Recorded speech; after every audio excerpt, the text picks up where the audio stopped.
All right, guys. So while the rest of you finish up copying down the vocab words and definitions, I'll go over them quickly. Pictograph is kind of the name of a system of writing. It's not, it's a kind of system of writing. It's not a specific one like English or French or something like that. It's not a specific language, but it is just a style of kind of written word. So it's a pictorial symbol for a word or phrase. I mean, this is a symbol that we see in public oftentimes, and we know that this is reserved for handicap. So like parking or bathrooms, we see this, right? So just this picture, we know kind of what that picture means, and we know kind of how it directs behavior. So we're getting instructions from just a symbol. That's kind of a pictograph. The system of writing in Mesopotamia is called cuneiform.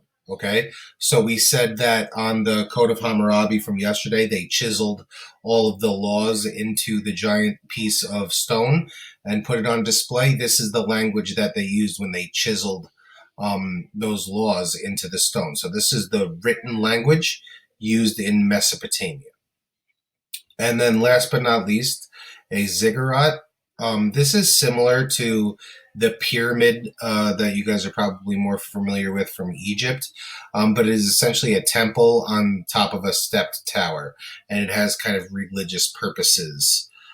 So that's the vocab. We need that stuff. This is vocab that is kind of specific to Mesopotamia that may come up in the future. So we want to make sure that we associate all of these vocabulary words with this River Valley civilization. Okay, before we kind of get going for today, I just wanted to kind of speak quickly about the work that you guys did yesterday. So I graded and returned the classwork from yesterday, the geography graphic organizer, and also this worksheet that we used for Code of Hammurabi. And I don't think the questions on here were particularly hard, but we're kind of asking you to employ a kind of difficult skill to employ. And it's this real kind of critical thinking where we're trying to kind of deduce certain things based on what we know. So I gave you, excerpts of the Code of Hammurabi and asked you to complete this worksheet. And the most important question on this worksheet is probably number 3. Based on the law codes, were the different classes of people treated equally, and what evidence from the law code supports your answer?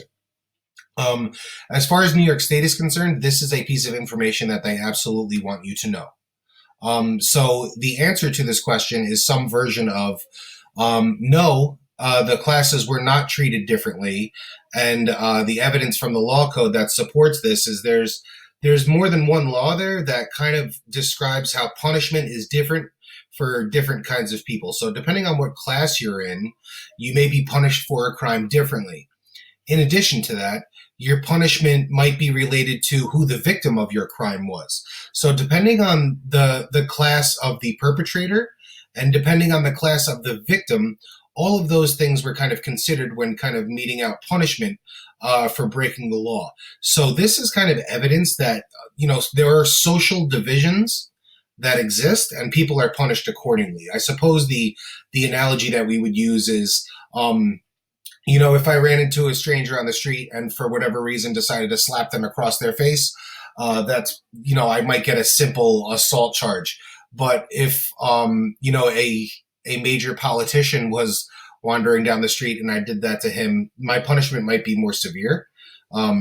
So maybe that's a way to think about it. But that's kind of what we're looking after. So if we look at, some of the laws, number 8 is a good example. Okay, so when they're talking about, so if you steal cattle from the court or from the church, you have to pay 30-fold. But if it belongs to just a regular citizen, you only have to pay 10-fold. So this tells us that these people, they refer to it as God or to the court. That's essentially the church or the government, right? That's what they're saying there. So if you steal from the church or government, it's one punishment that is very severe. But if you steal from regular people, it's, a much lower punishment. So that's kind of what we're looking at. That is a question that I ask on quizzes typically. So at the very least, it's something that you'd probably be aware of. Okay, so we're going to get moving on to the next aim. So I will put the aim up, and I will give you a second to copy down the aim word for word, include the number, and then we will move on from there.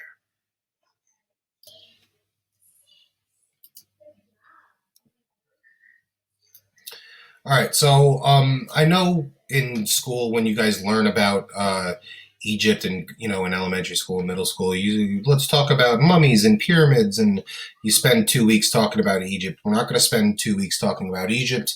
We're going to spend 2 periods talking about Egypt. So that's just kind of the deal. We need to prioritize the information that we kind of spend time really working with. So we'll go over a couple basic things. We will kind of discuss the geography. We will do a little bit of work around that because that's certainly the most important aspect as far as what we need to know about it. But we'll move on. We'll talk a little bit about Egyptian religion, but that's pretty much it. So on we go here. All right, so here's our first slide of notes. Copy down your subtitle. Handle your details. I'll give you a second. Okay, so the unit is River Valley Civilizations.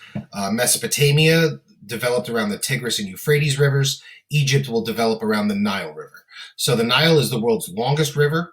And the Nile, very much like the Tigris and Euphrates, which I'm hoping is something that you learned yesterday, every year floods. Okay.